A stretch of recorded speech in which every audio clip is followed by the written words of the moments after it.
Python variables. Variable are nothing but reserved memory locations to store values. Variables are containers for storing data values. Unlike other programming languages, Python has no command for declaring a variable. A variable is created the moment you first assign a value to it. Values may be numbers, texts, or more complicated types. Variables do not need to be declared with any particular type and can even change type after they have been set.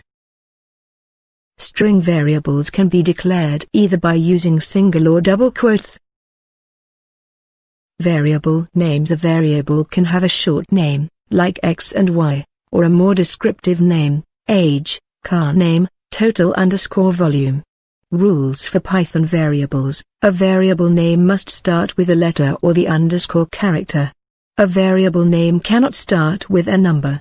A variable name can only contain alphanumeric characters and underscores, AZ, 09, and underscore.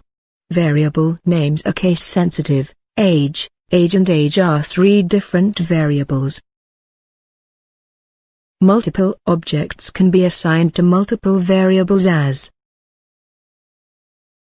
Python allows assigning a single value to several variables.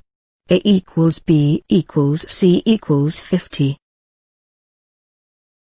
Python swap values in a single line, and this applies to all objects in Python.